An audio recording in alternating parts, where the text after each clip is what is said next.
Good afternoon. I'm Suzanne Maloney. I'm Vice President and Director of the Foreign Policy Program here at the Brookings Institution.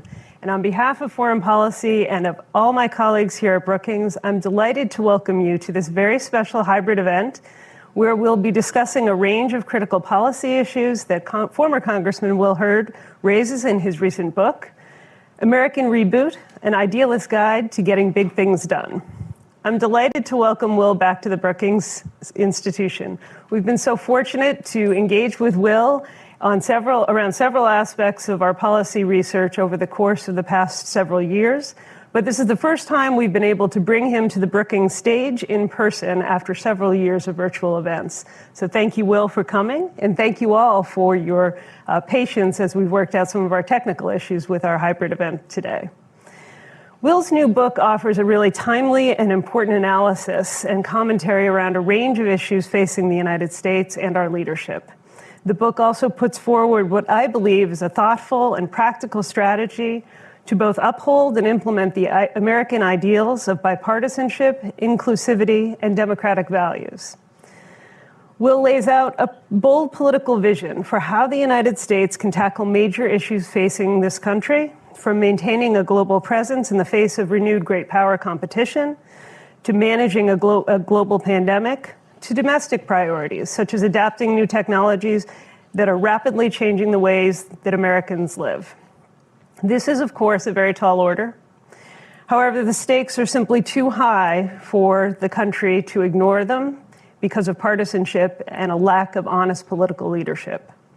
Fortunately, Will lays out a lot of very sound ideas on how to chart a way forward. I'm eagerly looking forward to learning from him in what promises to be a rich and interesting conversation today. We're grateful to have him with us here on the stage at Brookings, and we're also delighted to be joined by two of our most outstanding colleagues and scholars. Bob Kagan, who is our Stephen and Barbara Friedman Senior Fellow in the Foreign Policy Studies program here at Brookings, and Elaine Kamarck, the founding director of the Center for Effective Public Management and Senior Fellow in our Governance program here at Brookings. Bob and Elaine are here with us on the screen. They each cover a broad range of domestic and foreign policy issues that are vital to this discourse, and I'm looking forward to their always insightful conversation. Before we jump into the substance of our discussion here today, let me offer just a brief introduction for our main guest here today. Will Hurd is currently managing director of Allen & Company, a former member of Congress, cybersecurity executive, and former undercover officer in the Central Intelligence Agency. He served as representative for Texas's 23rd Congressional District from 2015 to 2021. As I've just outlined, Will has served his country in many ways, and prior to his role as congressman, he served for 9 years in the CIA, including overseas assignments. Will is a native of San Antonio and earned a computer science degree from Texas A&M University. Additionally, he's a trustee of the German Marshall Fund, a board member of the Open AI Initiative, and he most recently served as a fellow at the University of Chicago's Institute of Politics. Will, congratulations on this very important new book, and we're all looking forward to hearing from you. To those of you in the audience, let me encourage you to join our conversation here today by offering your questions or comments via Twitter using the hashtag #AmericanReboot, or by sending any questions or comments to events@brookings.edu. Will, I want to start off just with the title of your book. You really address just a full range of issues, but what you're calling for here is a reboot of our politics. Mm-hmm. Tell me why and tell me how that gets done. Well, when I went to Texas A&M University, I studied computer science, and my first job in college was working at a computer lab. And when the computer was doing something I didn't know how to fix, what did I do? I rebooted it. I hit reset. Right? And I'm talking about getting back to a fresh operating system to that has been helpful in the past, right? That has helped us grow a country over 247 years that has ultimately been the envy of the world. And that's why I titled it that. It's not about, making major changes or throwing out an old way of doing things. And it's important because, as you alluded to, 72% of Americans think the country's on the wrong track. This is a growing feeling that it's been growing over years. We don't have to accept the current trajectory that we're on. And ultimately, for me, this is more about making sure the American economy stays the most important economy in the world, and that we continue this trajectory that we started over 247 years ago. And that's why I wrote it. And I tried to leverage my experiences, whether it was in technology, being associated with the national security community for more than 2 decades, or having experiences in multilateral in multi-country organizations and businesses. And so it's important because I want to make sure we leave this country better off, to our kids and our grandkids. And how would we go about this reboot? What we all recognize there's a lot of frustration around domestic issues as well as foreign policy issues. But I think there's this challenge of, the political system seems sclerotic, and it seems very, very difficult to effect change, something that you must recognize from your time on the Hill. Look, it starts with, so there's 5 generational defining challenges, in my opinion, that we're dealing with. One, it starts with a GOP needs to start looking more like America. And not just Republicans should care about this, Democrats should care, independents should care, because we need 2 strong parties to have a competition of ideas. And so I outlined different ways that the GOP can achieve that. It's actually our opportunity. We also need national leaders that are willing to inspire and not fearmonger. A lot of that is driven because the system is designed to talk to the edges and the extremes rather than the middle. I do a deep dive into some of the numbers. If you look at in 2020, there were only 34 House seats that were competitive. And my definition of competitive is in the last presidential election, one party of, the district voted for one party of president and the other party for Congress. That means 92% of House seats were decided in the primary. And in the last non-presidential election in 2018, the average number of people that voted in a contested primary was 54,000 people. So 26,501 people are deciding 92% of our seats. Now, why is that the case? The professional political class has talked to likely primary voters. And what I'm advocating is hard. Don't get me wrong. I recognize how difficult this task is. We need more people voting in the primaries. If I had a magic wand, would I design systems differently? Absolutely, but I don't have a magic wand. And I know this is possible because this is how I won. I'm a black Republican that represented a 71% Latino district. Nobody thought I had a chance to win. And then when I won, everybody thought it was a fluke, and everybody would herald my demise, right?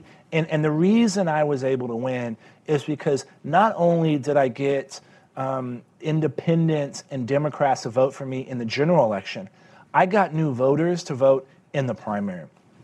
It's hard, but it's just something that we have to do if we're going to be able to have this discourse that's necessary to be able to talk about technology's role in society, what is the role of America in the rest of the world. These sound like simple questions to answer, but they're hard and they actually require some debate. And that's what we're going to be able to do to make sure the country continues to evolve.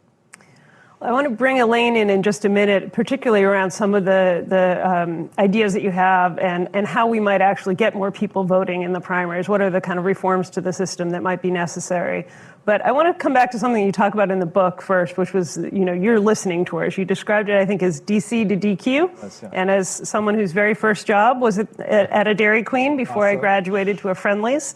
I found this, really interesting that you spent every summer doing a kind of whistle-stop tour in town halls to meet all of your constituents. And what were the sort of things that you were hearing about when you actually talked to regular people? So my district was 29 counties, 2 time zones, 820 miles of the border.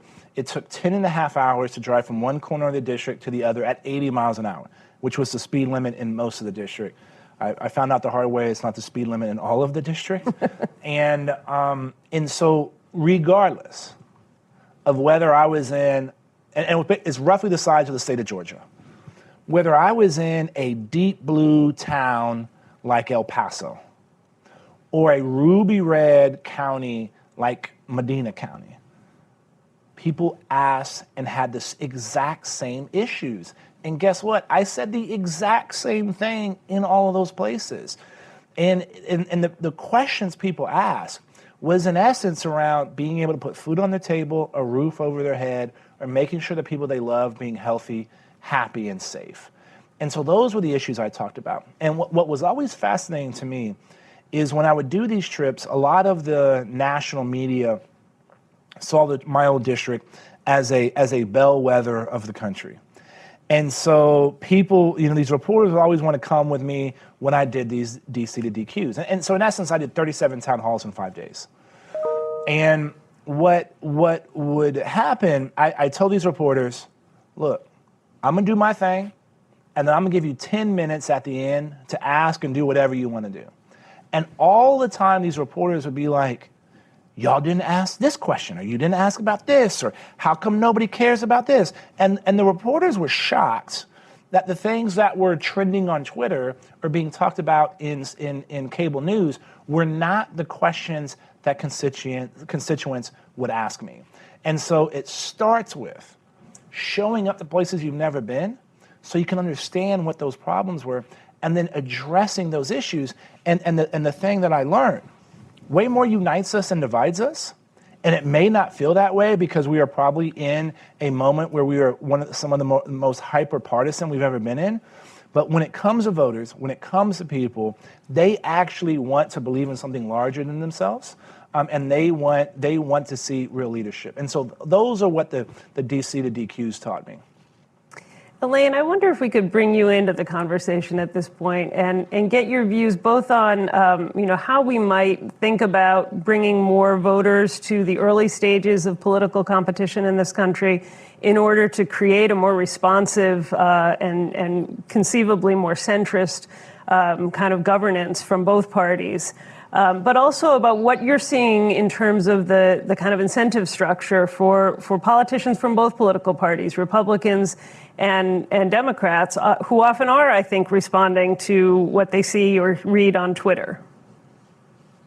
Well, thank you, Suzanne, and thank you, Congressman Hurd. Wonderful to have you here.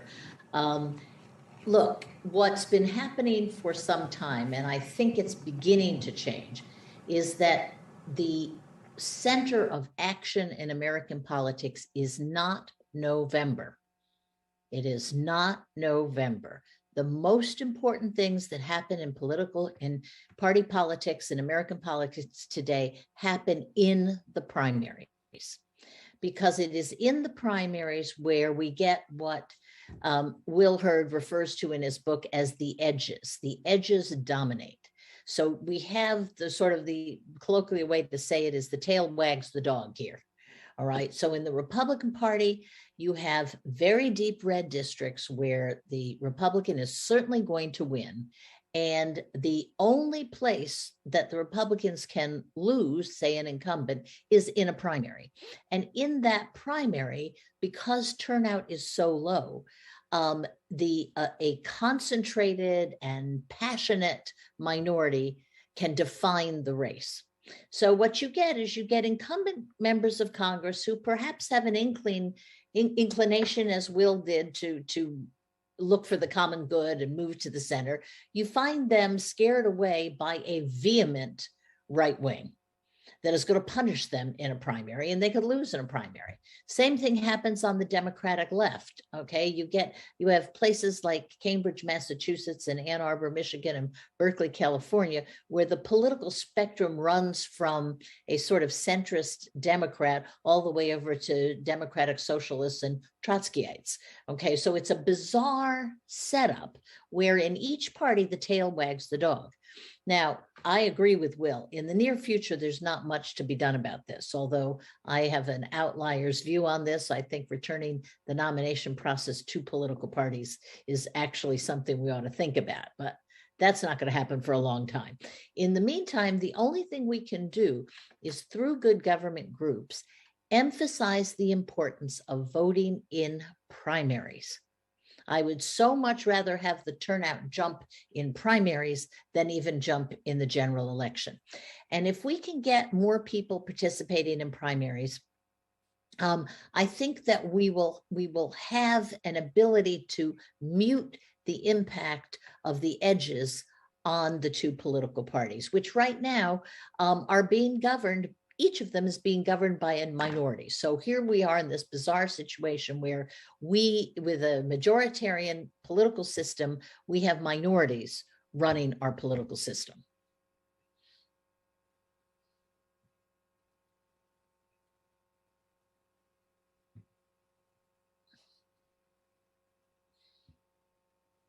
I can't hear. I can't hear. Yeah. Do we want to? I'll keep going, and then we'll. Now, got it. Okay, here we go. It. We're back on. Yeah.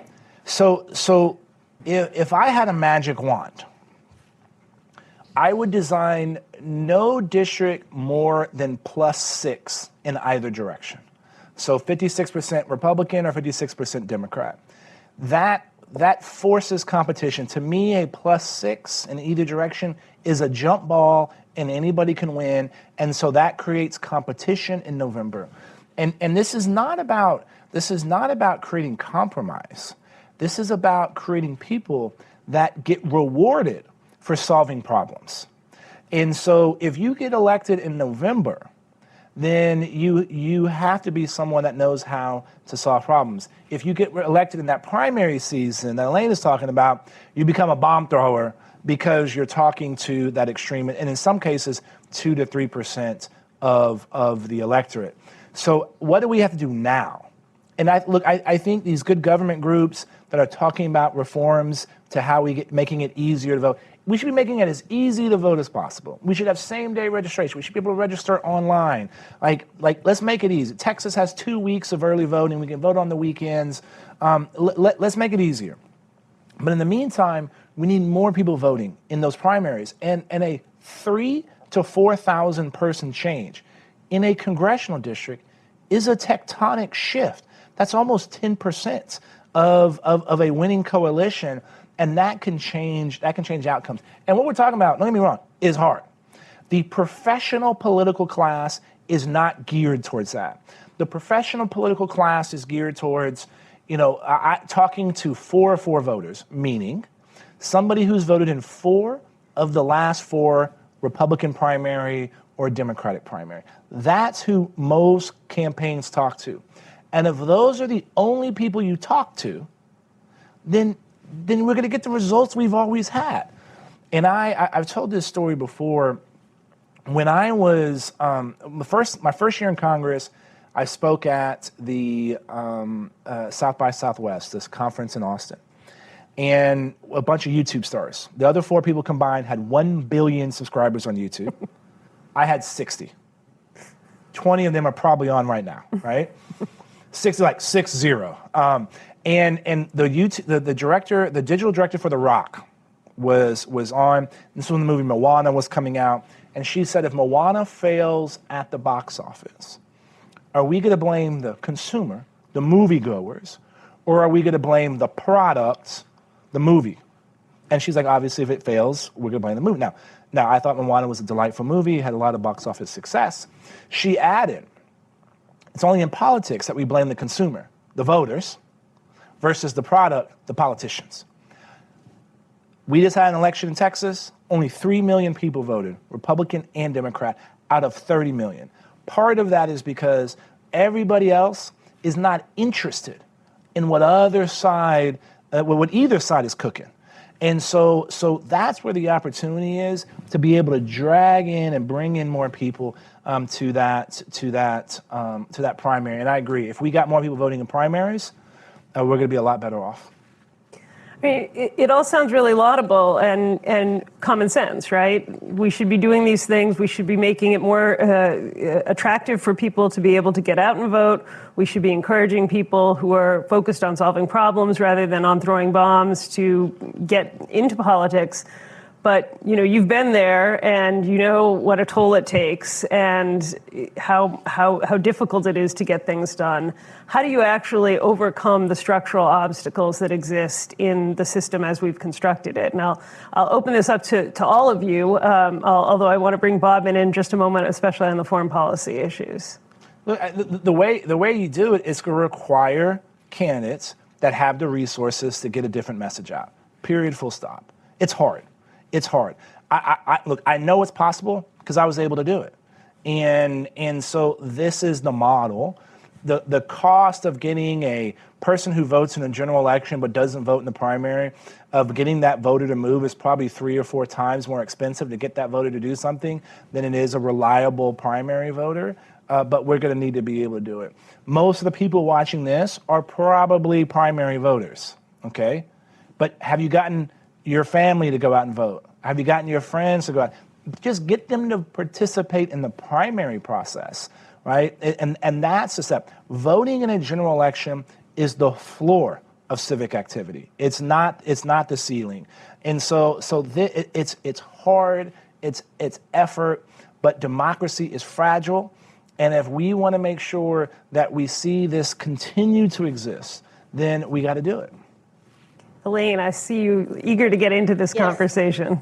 Yeah, no, I have one final thought on this, Will, and it's, the primary process is set up state by state, which means that the primaries begin in March in Texas, as you know, but they go all the way to September in Massachusetts, where I am right now, okay? And then they're spread all the way across the summer through a lot of primaries in June when people are having graduations and weddings. The system, because it evolves state by state as opposed to a national system, is almost guaranteed to make people forget that there's a primary election happening.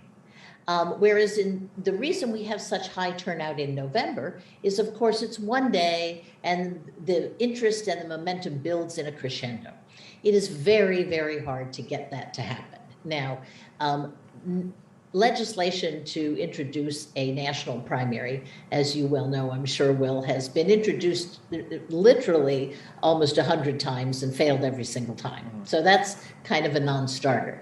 However, it seems to me that if we can push this message that you're pushing, that the primary is where it's happening, that's what matters.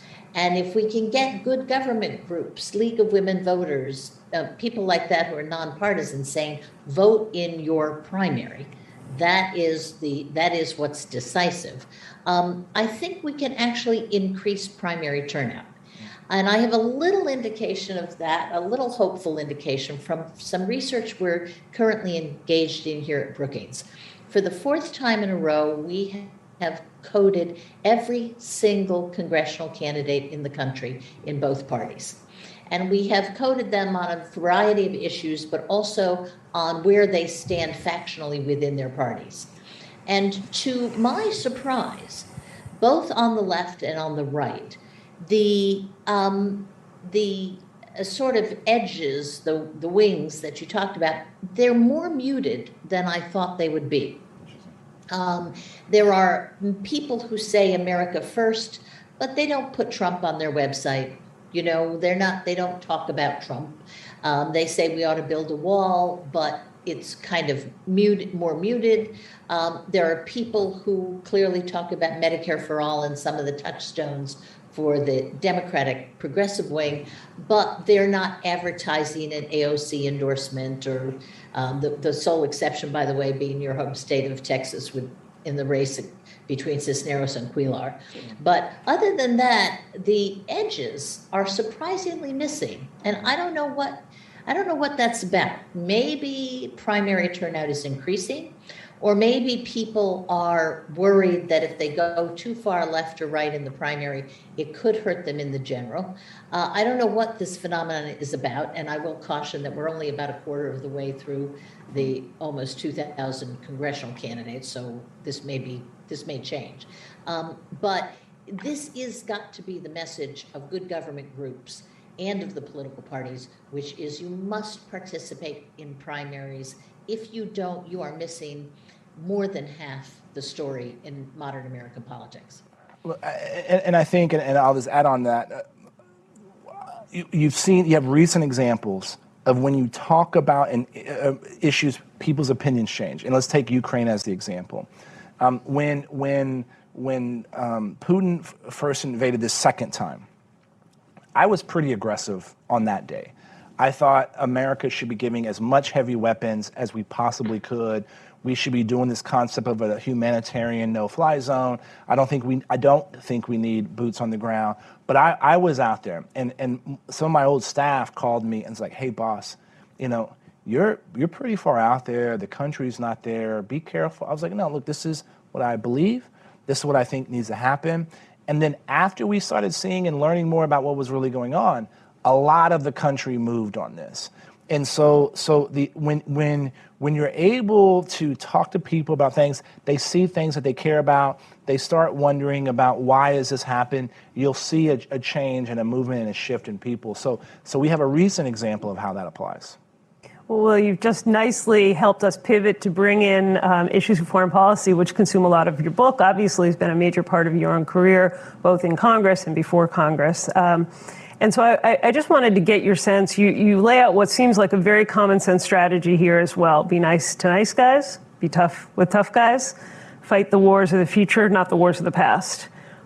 Why, if it seems so simple, why do we seem to have such difficulty in achieving our aims, especially over the course of the past couple of decades? Well, look, it starts with sometimes we forget who our friends are and who our enemies are. Right? I hope no future president tries to restart relationships with Vladimir Putin. It ain't gonna happen, right? So I could criticize every administration back to George W. Bush about getting our allies, who our friends were and who our enemies were. So it starts with being clear on that. I think I think America has been more isolationist, more than it has been, not. And it wasn't until after the end of World War II where I think America became a global superpower because we offered a helping hand to Europe and helped rebuild Europe and led to 72 years of peace and prosperity and a trading partner that allowed us and them to become half of global GDP. So the issue is the two parties, the edges of both parties. I don't think the political spectrum is a line anymore. It's a horseshoe, and the edges are closer to each other than they are to the center. And in both of those edges, you have this isolationist wing, and part of that is pulling away. Look, as frustrating as some of these international organizations are, we can't just take our ball and go home. We got to show leadership in them to make sure these organizations are doing the things that they were designed to do. And that is having an international order that has actually led to us being the most important economy in the world and uplifting humanity. And so that is the where we should be able to be going. Well, you, I think, really pivoted nicely to Bob Kagan as well, who's here with us, and he's just finished the latest volume of his Dangerous Nation series. And he's written a lot about these very issues of how America has shed its isolationist tendencies and engaged more thoroughly in the world. So, Bob, I wonder what you think about the prospects for a more coherent and effective foreign policy, and whether you think there's a bipartisan element of that. Can we come together away from the edges of the horseshoe, but around a kind of core conception of American national interests in the world? Well, it's an excellent question, and to have Will here, and congratulations on the book. And American foreign policy sort of stands apart in a way when you think about bipartisanship and political issues. Now, on the one hand, it's a myth to think that there was ever bipartisanship in foreign policy. Sometimes one of the parties feels so sort of vulnerable on foreign policy that they're forced to agree with the other party, which is what happened during the Cold War, where I think the Democrats felt under constant pressure to look like they were as tough on communism as the Republicans were insisting they weren't. And that creates a kind of bipartisan view, but mostly including from the days of Hamilton and Jefferson. Foreign policy, just like every other issue in American politics, is an issue in American politics. And it's very hard to get away from that.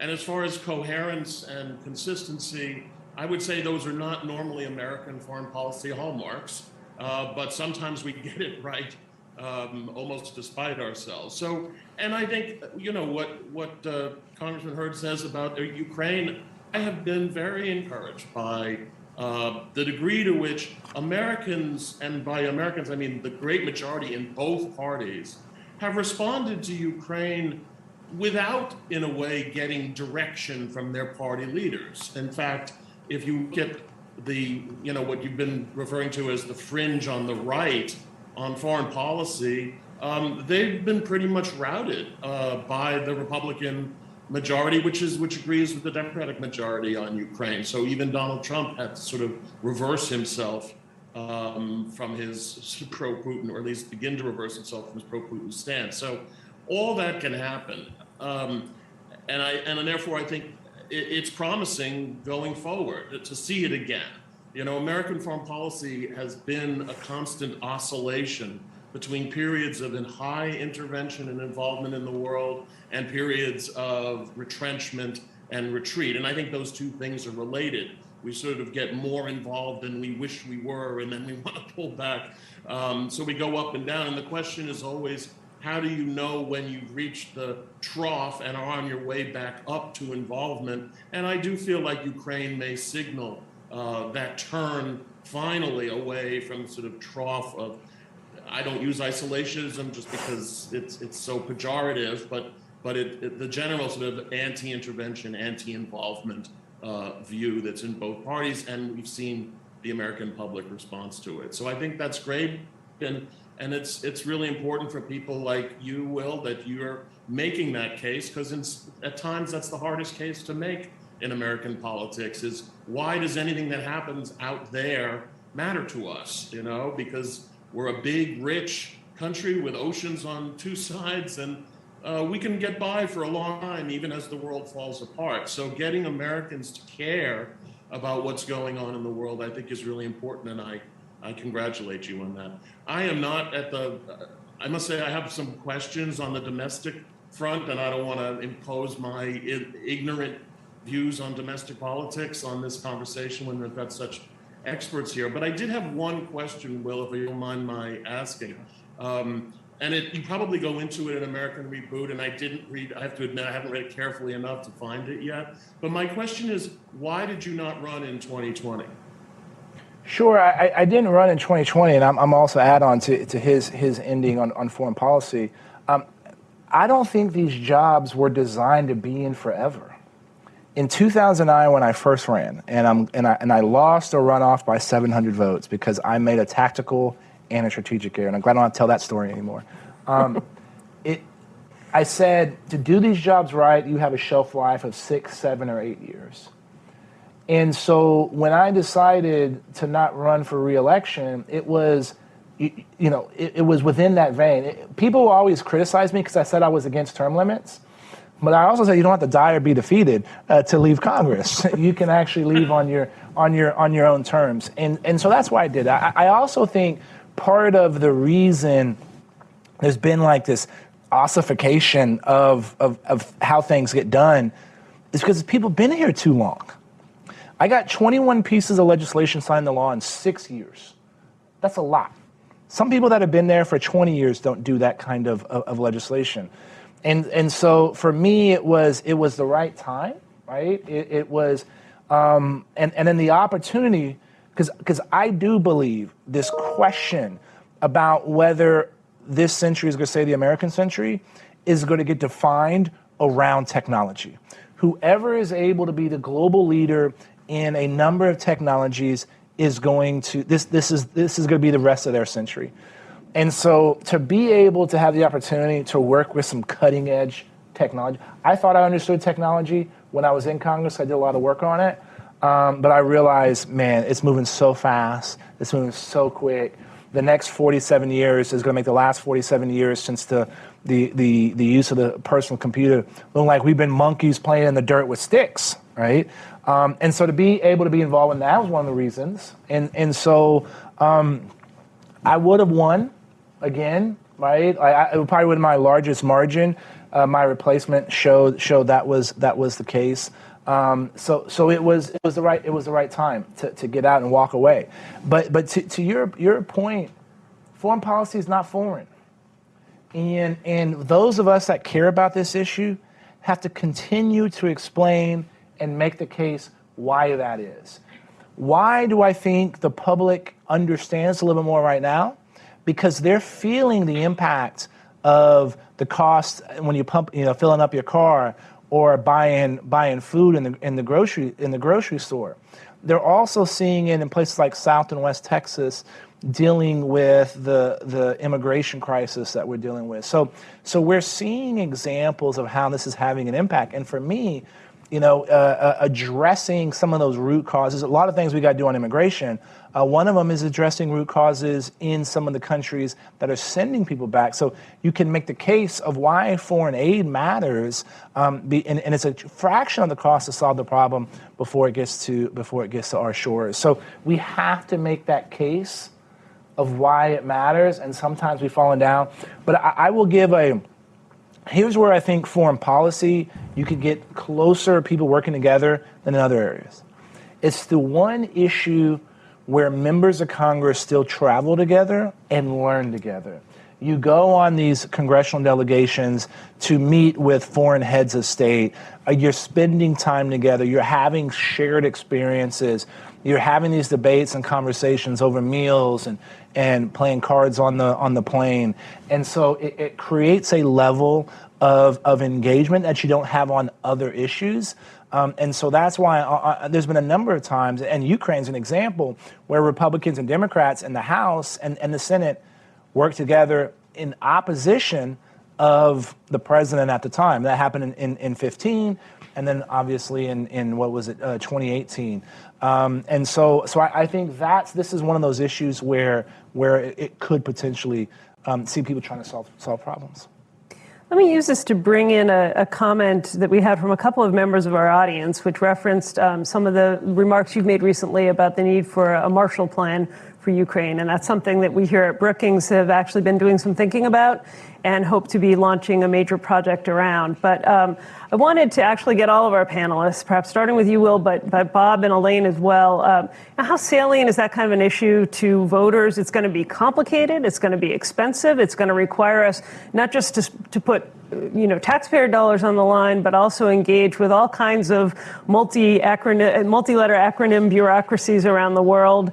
And ultimately, like Afghanistan, like so many other issues, it will be somewhat remote to the average American. How do we make the case that this is important today, just as the Marshall Plan was important after the war? So it starts with keeping Zelensky alive, right? As long as President Zelensky is able to stay alive, his ability to not only inspire his own people in Europe and the rest of the world, it starts with having that kind of leadership that's inspiring. The reason you need a Marshall Plan now, our Eastern European friends are going to continue. The longer this conflict goes on, the more pressures they're going to see. They're going to be dealing with populations that live under the threat of war. The closer you are to Russia, the more sanctions and secondary sanctions have an impact to you. And 3, you have a growing humanitarian crisis from Ukrainians leaving Ukraine and also Belarusians. Warsaw last month increased 14% in 1 month, the population. Right, that's insane. So those 3 things are going to be adding on to the existing pressures. Oh, and by the way, you have potential global financial issues on top of all of this. So these governments are going to feel some pressure, and they're going to feel pressure to be like, why can't the Ukrainians just settle with the Russians? And you're going to see more tensions within the Western alliance, which you're starting to see already. And ultimately, Vladimir Putin wins. So when you think about a rebuild of Ukraine, the rebuild of Ukraine begins in Poland, Slovakia, my friends in Moldova, right? Like this begins by helping and providing resources to those humanitarians crises that's coming over from Ukraine and Belarus, and then when a conflict ends, then you can push forward to reestablish their ability in those countries. It's hard, it is complicated, but just like when George C. Marshall started the Marshall Plan after World War II, he made the case to the American public of why solving the problem there is important for us, right? And it starts with that. Bob and Elaine, do you want to comment on why solving the problem and helping to both defeat Vladimir Putin in Ukraine and eventually look toward the rebuilding of Ukraine is going to be important, and can it actually resonate with voters today? I'll defer to the political experts here on what the voters are going to think. I will say that the Marshall Plan was passed by a great deal of, I won't say fear mongering, but certainly fear inspiring. And, it was possible to get Americans very worked up about the threat of communism. The question is, do they feel the same way about, aggression in a part of the world that most couldn't find on a map? Do Americans perceive the threat of Putin and maybe the combined threat of the two great power authoritarian, Russia and China, do they perceive that in the same way that they perceived international communism? Because of course, I would say Americans had exaggerated the threat of communism. Their number one fear was that we would have a communist revolution in the United States, after all. And so that's always been the question. Can you replicate that? A lot, what we accomplished in those 7 decades did rest very much on a pervasive fear of communism. And the hardest thing to do, and I'm sure you've been doing it, Will, and I've been trying to do it for a couple of decades now, is to say these threats posed by by Russia and China are as great, if not greater, than the threat posed by the Soviet Union, which was pretty much overstretched from the moment it was created. And yet it's been very difficult to get Americans to care enough to do anything that was potentially costly. And the question, therefore, I would have both for Elaine and for you is, do you really think the American people are ready to be, when you talk about a Marshall Plan, you better have a very broad and deep consensus in the country. Otherwise, that itself can become a very controversial project. So the question is, do Americans really have the same sense of concern and anxiety that they had during the Cold War? Yeah, let me take off from where Bob left off. And I know a little bit about the history of the Marshall Plan in domestic politics. When the Second World War ended, there was great concern about what was going to happen to the American economy, which had been mobilized to produce planes, trains, trucks, socks for soldiers, guns, etc. So that demobilization and the return of hundreds of thousands of fighting men, mostly some women, caused the entire political class to worry about what was going to happen. And so when the Marshall Plan was proposed, it had behind it the business community, which needed Europe to become a market again. Because if you remember, way back then in the late 40s and the 50s, China, Asia, that whole part of the world was really not part of a global economy. We traded with Europe. That's where we traded. So business was worried about the devastation of Europe. Labor was terribly worried about all the jobs. They needed to put men to work producing new things, okay, now that they weren't building airplanes anymore. Added to that, so you had a big coalition of labor and business saying, we got to rebuild Europe, no matter what it costs, and that it'll come back to us. You then had, as Bob mentioned, you had an anti-communist movement that was joined by religious leaders, particularly the Catholics, like Father I'm forgetting his name right now, but the religious leaders who were, adamantly against communism because they were so anti-religious. And you had the emergence of an internationalist segment of both the Democratic and the Republican Party.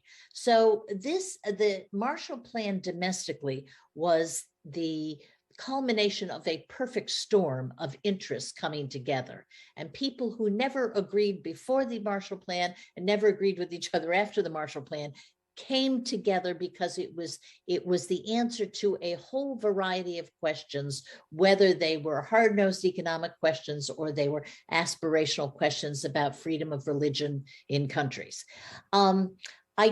Frankly, right now, I think we need to talk about this very closely, because I'm not sure that Ukraine, as much as it is important, is big enough in our own interests to sustain American public opinion support for a long period of time and for a big amount of money. And let me just finally say, the Marshall Plan was a significant portion of GDP. It was a ton of money. And I don't think that anything we could or should put together for the rebuilding of Ukraine will approximate as a portion of GDP what the Marshall Plan was.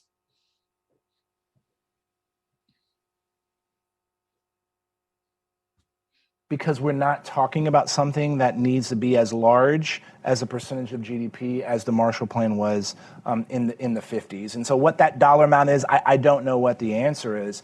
But the broader framework where we need to get to is, how do we create a national economic security plan that ultimately addresses the Belt and Road Initiative of the Chinese government?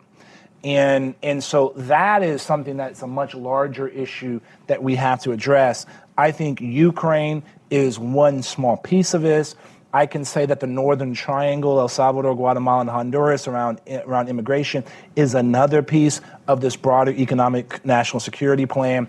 And we need to start doing things where we're thinking more than just 1-year budgets or 2-year budgets.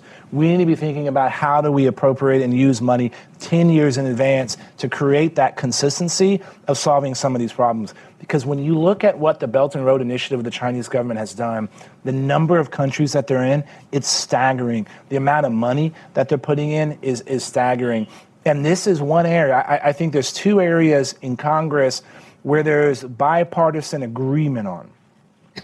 The threat of the Chinese government and the threat of technology. Let's just call it a vague kind of technology. I might even say cybersecurity.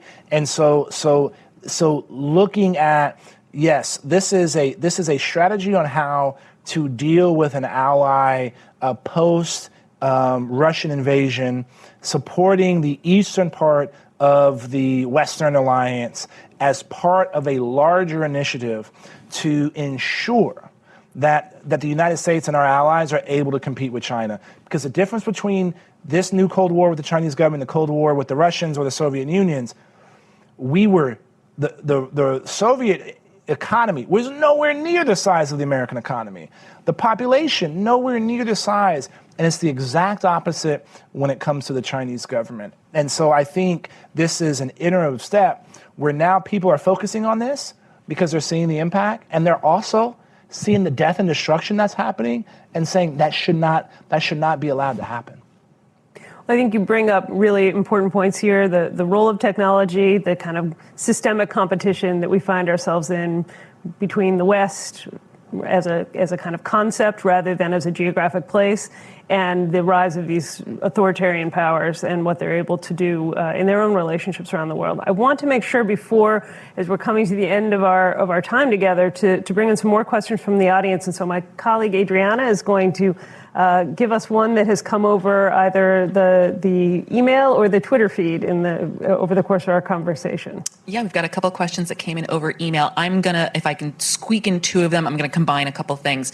There was several that were more along Elaine's Elaine's line about what makes these congressional districts so uncompetitive and what can be done to better them, how much of that is due to gerrymandering. And a lot of the questions were about ranked choice voting, if that would help make those districts more competitive, to help even that out.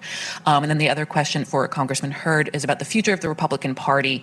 Sort of what sort of path forward is there for the party when a lot of the, I'm going to quote here, how the party can reinvent itself as a party of thoughtful, responsible opposition when its thoughtful and responsible members, such as yourself and Justin Amash, are increasingly deciding to distance themselves or to not seek re-election.